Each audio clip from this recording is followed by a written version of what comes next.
The other thing to note about XAML is that it's used to define trees of objects, something like the document object model in HTML. This tree maps directly to the XML element tree. So we could say, for example, that this grid is a child of the window and that the window is the grid's parent.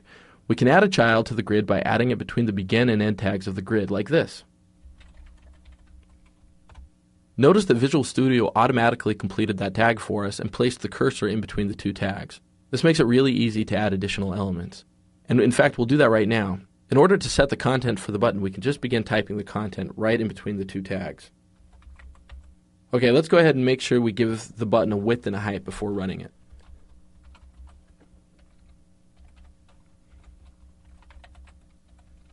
Now we can go ahead and run this application to see the button that we just created.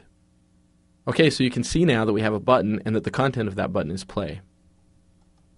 Here's the real secret about XAML though. It's more general purpose than you might think. So it was designed for creating UI, and it is very good at that, but it can actually be used to create an instance of any arbitrary object, and we'll see where this can be really useful.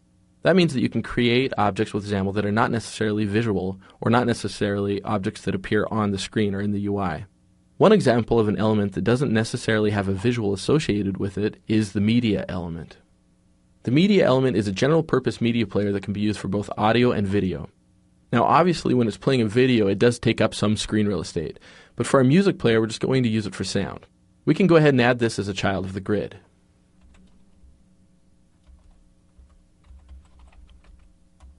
Now let's set some properties on this object. First, let's give it a name. We'll do this by setting the name property. We'll need that in just a minute.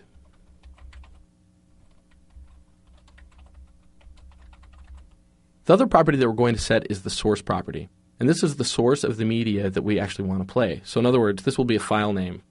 Now you can go ahead and use any audio file that you have on your computer. Or if you don't have any audio files on your computer, use the audio that we included in the project files folder. In order to get the full path to that, I'm going to go ahead and open up Windows Explorer to the directory where we've put those media files.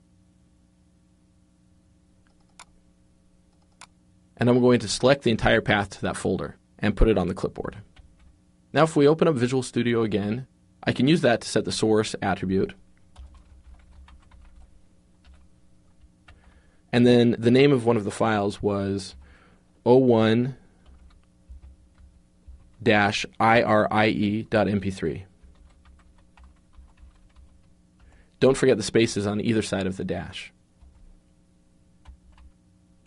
Now even though you can't actually see this element when we run the application, you will be able to hear it.